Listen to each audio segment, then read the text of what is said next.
October 15th, 2023, 11:43 p.m.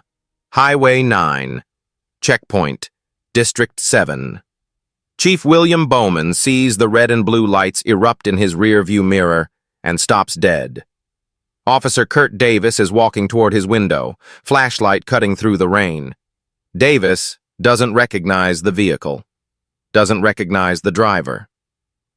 Bowman's been on the job for 3 weeks, driving unmarked, observing. The checkpoint is supposed to be random, but Bowman's watched the pattern. 10 vehicles passed through in the last 30 minutes. None were stopped. Now a black man driving a decent car through District 7 at midnight, and Davis is already reaching for his weapon. Paul Ryan emerges from the patrol car, circles around to the passenger side. They've done this before, many times. 47 documented complaints between them. 0 consequences. Before we continue, please write in the comment section where in the world you're watching from. And if you hate seeing people judged before being heard, please like, share, and subscribe to my channel. September 24th, 2023. The conference room smells like old coffee and broken promises. William Bowman sits alone at the table, 3 personnel files spread before him like evidence at a crime scene. The city council confirmed his appointment 2 hours ago, made him chief of a department he's never worked in, handed him a district with a reputation, told him to fix what the last 3 chiefs couldn't or wouldn't touch.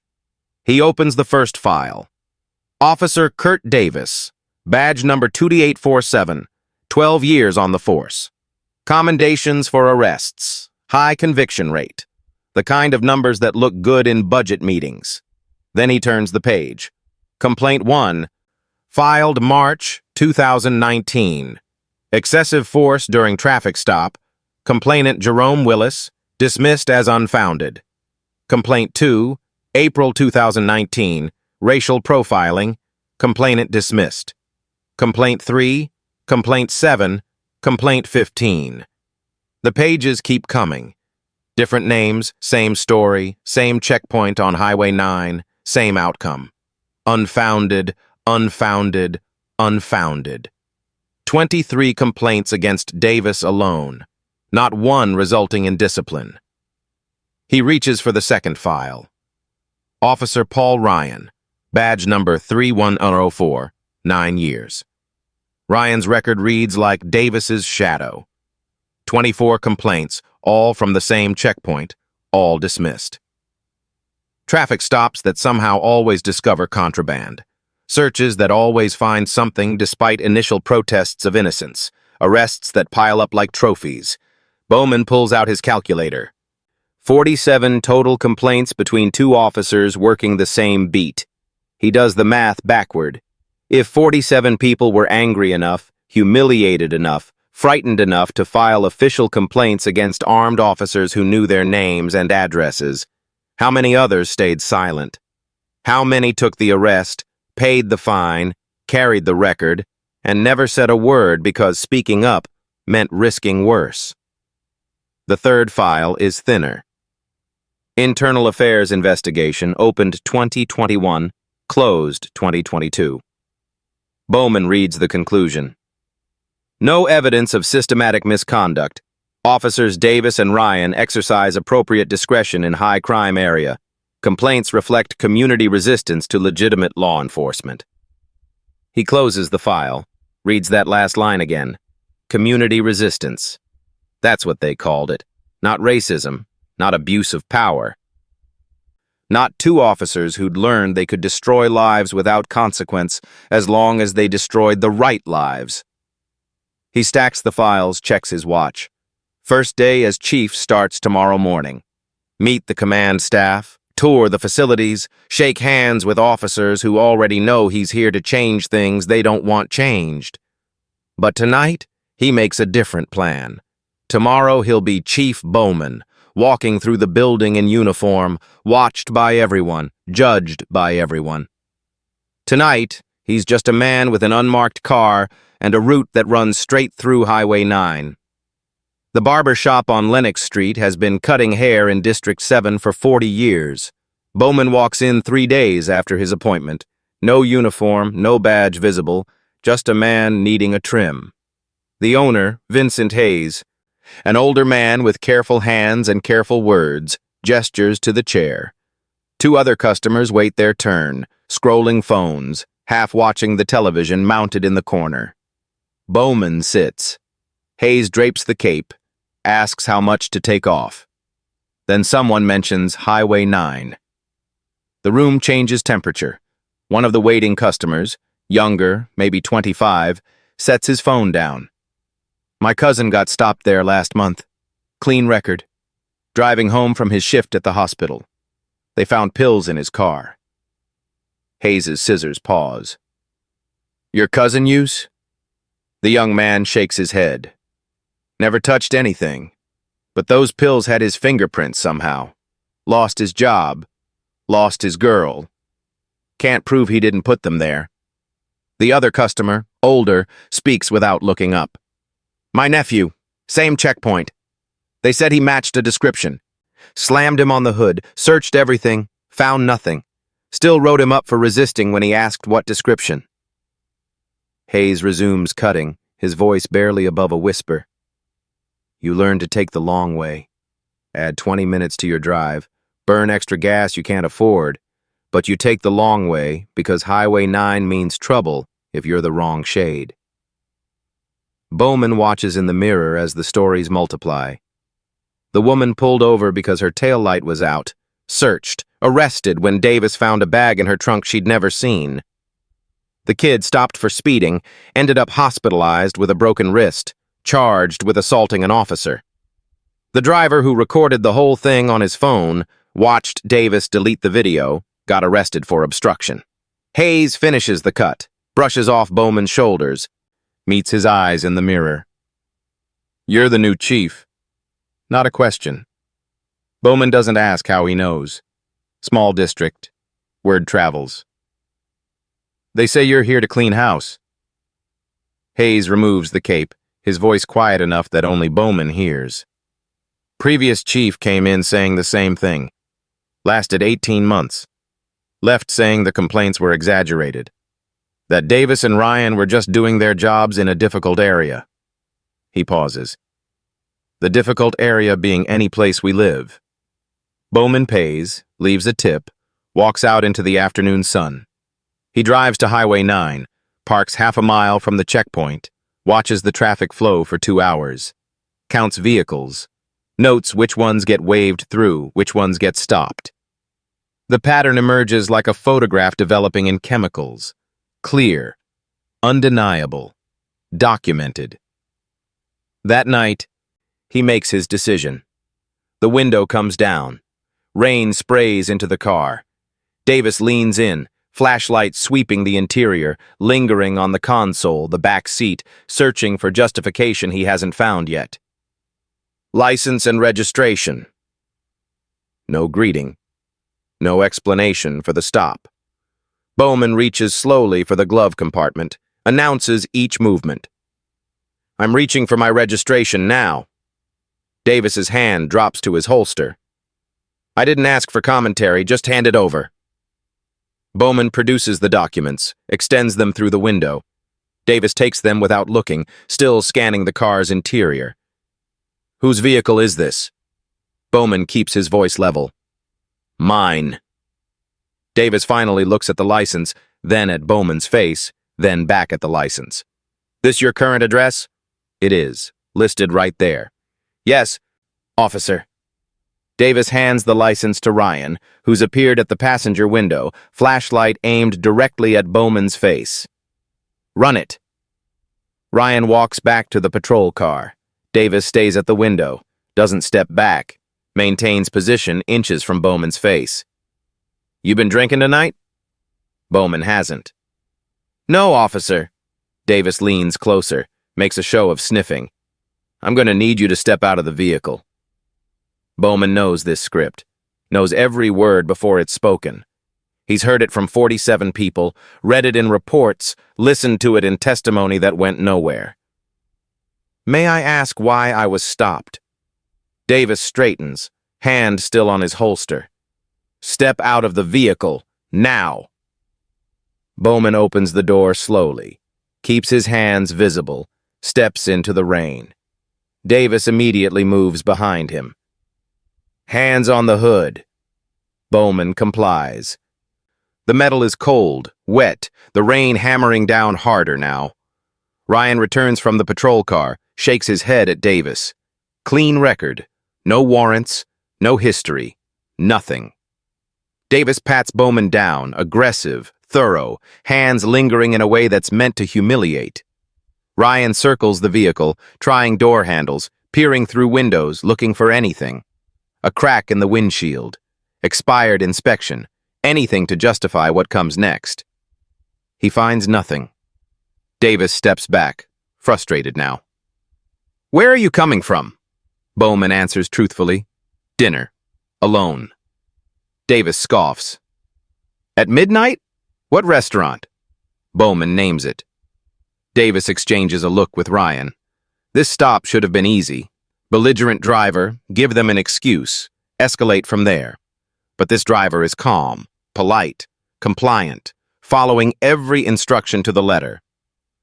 Speaking in complete sentences, making eye contact, not showing fear, not showing anger, just standing in the rain with his hands on the hood of his own vehicle, waiting. And that calm is worse than resistance. Because Davis can't work with calm. He needs fear or fury, needs something to justify the next step. Ryan walks around to Davis, leans close, whispers something. Davis nods. His expression changes, shifts from frustrated to determined. He's made a decision. Stay right there. Don't move. He walks toward his patrol car, and Bowman knows exactly where this is going. Kurt Davis joined the force in 2011. Fresh academy graduate, eager, assigned to District 7 under Chief Raymond Wolf. Wolf believed in numbers. Arrests equaled safety. Convictions equaled justice. Simple math. Davis learned fast. Within 6 months, he led the district in drug arrests. Within a year, he had commendations. Within 2 years, he had a pattern.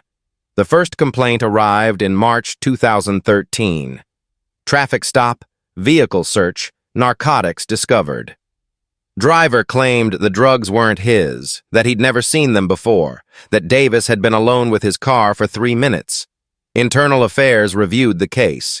Davis's report was detailed, professional, consistent. The driver had a prior conviction from 5 years earlier. Case dismissed. Unfounded. Davis received a letter in his file praising his vigilance. The second complaint came 4 months later. Same checkpoint, same circumstances, different driver, same outcome. Unfounded. By 2015, Davis had 8 complaints and 37 drug arrests from traffic stops. The department statistics looked excellent. District 7's drug seizure rate outperformed 3 neighboring districts combined. City Council praised Wolf's leadership. Wolf praised Davis's dedication. Nobody asked the obvious question. How does one officer, working one checkpoint, find narcotics in 300% more vehicles than any other officer in the department? Nobody asked because the answer was uncomfortable. Easier to look at the arrests, the convictions, the numbers that proved the system worked. Paul Ryan transferred to District 7 in 2016, partnered with Davis 6 months later. Ryan's arrest rate jumped immediately. Complaints against Ryan began the same year. The pattern doubled. 2 officers, same checkpoint, same methods, twice the damage. By 2019, they'd perfected the system. Target vehicles. Pull them over for minor violations or fabricated suspicions. Search thoroughly. Find nothing. Return to the patrol car. Make a decision. Retrieve the insurance policy from the glove box. Small bag, pills, or powder already prepared. Return to the vehicle. Place it somewhere visible. Discover it. Arrest follows. Report filed. Court date set. Most drivers took plea deals rather than fight. Fighting meant lawyers they couldn't afford. Time off work they couldn't lose, risk of worse charges if they pushed back. The system relied on compliance, on exhaustion, on the knowledge that no one would believe a defendant over 2 decorated officers with arrest records that looked like resume highlights. 47 people filed complaints anyway. 47 who were angry enough or hurt enough or stubborn enough to try. Each one walked into the station, filled out forms, told their stories to investigators who'd already decided the outcome. Each complaint followed the same path. Investigation opened. Officers interviewed. They provided detailed reports, consistent narratives, professional demeanor. Complainant interviewed, often couldn't afford lawyers. Sometimes had prior records. Always had less credibility than 2 sworn officers. Case closed. Unfounded. Pattern unrecognized. Or recognized and ignored. Because Davis and Ryan kept making arrests, kept finding drugs, kept delivering the numbers that made everyone above them look competent. That was the real mathematics. 47 complaints times 0 consequences equals infinite permission. Davis returns from checking Bowman's credentials, shoulders tight, jaw set. Nothing came back. No warrants, no priors, no flags. Clean as fresh snow, and that makes everything worse. Ryan's still circling the vehicle, flashlight probing every corner, but his body language says he's found nothing either. Davis stops 3 feet from where Bowman stands, hands still on the hood. "I smell marijuana." Bowman doesn't respond, knows that anything he says will be used to justify what's already been decided. Davis steps closer. "You hear me? I said I smell marijuana coming from your vehicle." The rain beats down. No smell of marijuana, no smell of anything except rain and asphalt, and the ozone charge of police lights cutting through darkness. "Do you have any marijuana in the vehicle?" Bowman answers clearly. "No, officer." Davis nods, like this confirms something. "You seem nervous." Bowman's heart rate is 72 beats per minute, same as always. His hands are steady on the hood. His breathing controlled. He's not nervous. He's documenting every word, every movement, every procedural violation. But Davis needs nervous, so nervous is what he'll write in the report. "I'm going to conduct a search of your vehicle. You're acting suspiciously, and I have reasonable suspicion of drug activity." Ryan opens the passenger door without waiting for consent. The search begins. Systematic, thorough, glove compartment emptied onto the seat, center console opened, contents removed, floor mats lifted, seats felt along every seam, trunk popped, spare tire checked, toolkit examined, emergency supplies scattered. Nothing. 20 minutes of searching in the rain. Nothing. Ryan straightens, walks back to Davis, shakes his head. The frustration is visible now. This should have ended already. Some drivers have weed in the car. Makes it easy. Some drivers have something else, pills or powder, even better. Some drivers have nothing, but Davis finds something anyway. This driver has nothing and stayed calm through the entire process. Didn't protest the search. Didn't demand a warrant. Didn't threaten to call a lawyer. Just stood in the rain with his hands on the hood, waiting. That calm is its own kind of challenge. An insult packaged as compliance. Davis makes the decision. He's made it before. 47 times someone complained, meaning hundreds of times no one did. This is just another stop. Just another driver who needs to learn that Highway 9 belongs to Davis and Ryan, that driving through their checkpoint means accepting their authority, their judgment, their version of justice. He walks back to the patrol car. Bowman watches in the side mirror. Davis opens the driver's door, leans in. His hand goes to the glove compartment, opens it, reaches inside. When he straightens, his hand is closed around something small. He glances back at Bowman, checking the sight lines, checking if Bowman can see what he's holding. Bowman can't. The angle is wrong. But Bowman knows.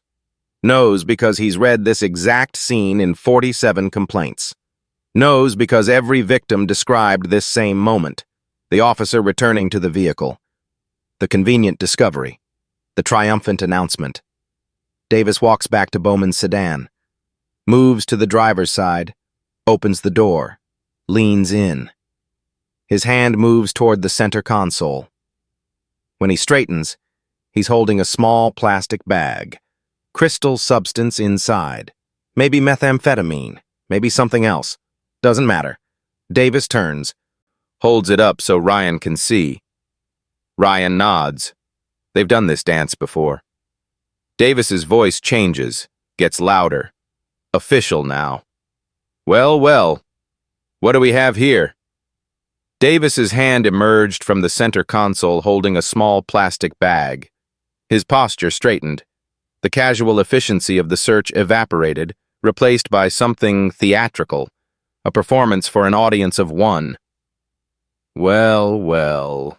His voice had shed its professional monotone. Now it carried an edge of satisfaction, almost pleasure. What do we have here? Bowman's stomach dropped. He leaned forward instinctively, trying to see what Davis held, but Ryan's hand pressed against his shoulder, forcing him back against the seat.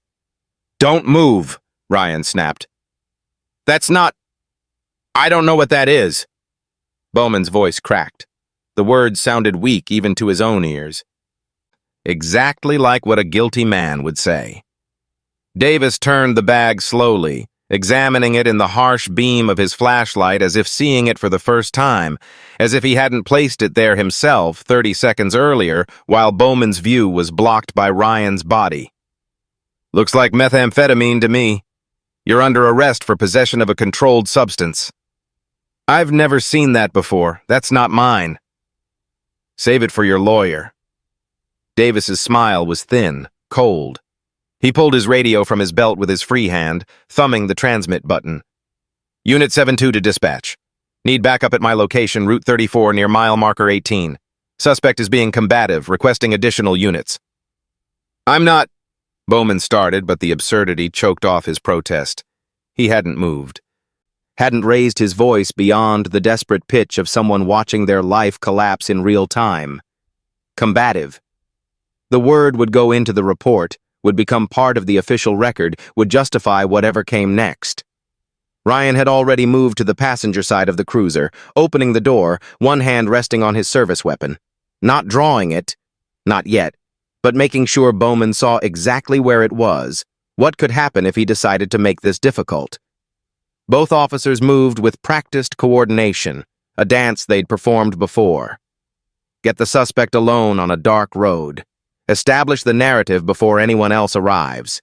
Create a situation where it's two sworn officers against one man with a record, one man whose word means nothing against theirs. Dare him to prove otherwise. What they didn't know, what they couldn't see in the darkness beyond their flashlight beams, was that 3 separate cameras had been recording since the moment Davis's hand disappeared into that center console. One mounted on the telephone pole 40 yards back. One hidden in the tree line. One in the dash of a vehicle parked on the access road, its operator watching every movement through night vision optics, fingers steady on the zoom control. The trap had been set. But not by them. The rain started as they pulled him from the car, a cold drizzle that soaked through his shirt within seconds. Bowman's hands were wrenched behind his back, the cuffs clicking tight enough to cut circulation.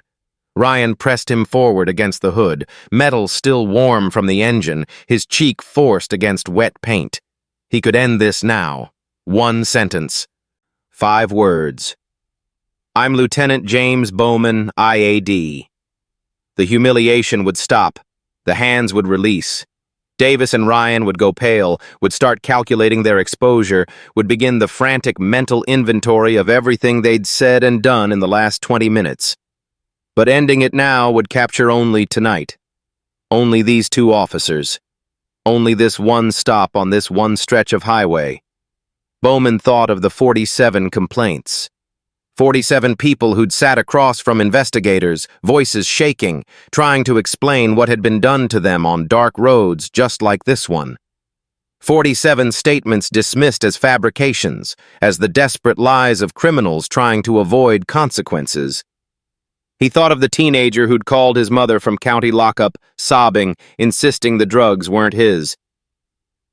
The single mother fired from her job after a possession charge destroyed her background check. The families fractured by arrests that appeared legitimate on paper, but were orchestrated, manufactured, weaponized. So he stayed silent. "You hearing me, boy?" Davis's breath was hot against his ear, the word landing like a slap. "I asked you a question." Bowman said nothing. Rain ran down his face, mixing with the moisture gathering at the corners of his eyes. Not tears, just the body's involuntary response to stress and cold and rage held carefully in check. Ryan's laugh was sharp. "Think he's scared silent, probably wondering how much time he's looking at." "Meth with priors?" Davis pressed harder against Bowman's back. 5 years minimum, maybe 10 if the judge is having a bad day. But hey, his voice dropped to a mock whisper, maybe we could work something out. You got cash? Something valuable in that piece of shit car? The shakedown. Of course. The pattern was so predictable it was almost boring. Bowman focused on breathing, on keeping his heart rate steady, on remembering that every second of this was being recorded, every word captured, every casual cruelty documented with perfect clarity. 8 minutes. That's how long he endured it. The threats, the racial slurs delivered with casual contempt, the hands that searched his pockets with unnecessary roughness, the suggestions about what might happen to him in processing if he didn't cooperate. 8 minutes of evidence. 8 minutes of proof that 47 people had been telling the truth all along. When backup finally arrived, their headlights cutting through the rain, Davis and Ryan straightened slightly, adjusted their tone. But the damage was done. The cameras had seen everything. The backup cruiser's headlights swept across the scene as it pulled onto the shoulder. 2 officers standing over a handcuffed man in the rain, the tableau of a routine arrest. Sergeant Helen Briggs killed the engine and stepped out, her boots splashing in the gathering puddles. She'd responded to hundreds of these calls. Officers needing assistance with a combative suspect, an extra pair of hands for transport, a witness for the paperwork. Routine. Until she saw the license plate. Briggs stopped mid-stride, one hand still on her cruiser's door. Her eyes locked on the registration sticker, on the 3-letter agency code visible even in the dim light. The color drained from her face. "Davis," her voice cut through the rain like a blade. "Ryan, step away from that vehicle right now." Davis looked up, irritation flickering across his features. "Sarge, we've got this under control. Suspect had meth in the—" "I said, step away." Briggs was moving now, closing the distance with quick, purposeful strides. "Step the fuck away, now!" Something in her tone penetrated. Ryan's hand drifted away from Bowman's shoulder. Davis straightened, confusion replacing his earlier confidence. "I don't understand," Davis started. "We ran the plates. Registration came back clean, no wants or—" "Did you run the VIN?" Briggs's voice was barely above a whisper now, the kind of quiet that precedes explosions. Neither officer answered. Briggs reached Bowman, her hands already moving to her keyring. She unlocked the cuffs with trembling fingers, each click of the mechanism unnaturally loud. "Sir, I apologize. I had no idea." Bowman rolled his shoulders as the steel released, feeling returning to his hands in painful tingles. He turned slowly, rain streaming down his face, and for the first time since the stop began, he met Davis's eyes directly. Recognition hit like a freight train. Bowman watched it happen in real time, the confusion giving way to dawning horror, the confident smirk dissolving into something approaching panic. Davis had seen that face before, in the IAD office, in the hallway outside the chief's conference room, in the photograph on the wall beside the commendations and unit citations. Lieutenant, Internal Affairs Division. The blood drained from Davis's face. "Officers Davis and Ryan," Bowman said quietly, his voice carrying the weight of absolute authority, "you are both under arrest." The words hung in the air between them, simple, declarative, irrevocable. Ryan's mouth opened. No sound emerged. Davis took a half-step backward, hands rising instinctively, as if to ward off what was coming. Wait, I can explain. For evidence tampering, false arrest, civil rights violations, and corruption under color of authority." Bowman's tone never changed, never rose. Each charge dropped like a stone into still water. "You have the right to remain silent." The rain continued to fall. Everything had changed. The arrests spread through the department like a shockwave, ripples moving outward in concentric circles, touching everything. Davis and Ryan spent their first night in the same county lockup where they'd delivered dozens of suspects over the years. The irony wasn't lost on anyone. By morning, search warrants had been executed on both their homes, standard procedure for officers accused of evidence tampering. What investigators found turned the case from corruption into something darker. Davis's garage contained a storage unit packed with items that had no reason to be there. Watches, jewelry, cash in rubber-banded stacks, 2 laptops, a guitar, a pair of expensive headphones still in their case. Trophies. Each one taken during a traffic stop. Each victim told their possessions were being held as evidence that never made it into any official inventory. Ryan's basement yielded similar discoveries, along with a notebook containing license plate numbers and names, a hunting log essentially. 73 entries spanning 2 years. Within 48 hours, 17 additional victims had come forward. People who'd filed complaints that went nowhere, who'd been told their word meant nothing against a sworn officer's testimony, who'd learned to accept that justice wasn't designed to protect them. The Justice Department announced a pattern and practice investigation 3 days later. Federal investigators descended on the department, subpoenaing complaint files, interviewing command staff, examining the institutional machinery that had allowed Davis and Ryan to operate openly for years. The preliminary findings were damning. 47 complaints against the 2 officers, none investigated with any rigor. Most dismissed within days of filing. Bowman held the press conference on a Tuesday morning, standing at a podium in the department's community room, camera footage ready on the screen behind him. He'd slept perhaps 10 hours total since the arrest. It showed in the shadows beneath his eyes, the heaviness in his movements. But his voice was steady.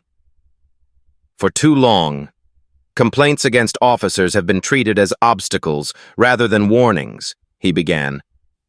We built a system designed to protect the badge rather than the public that badge is meant to serve.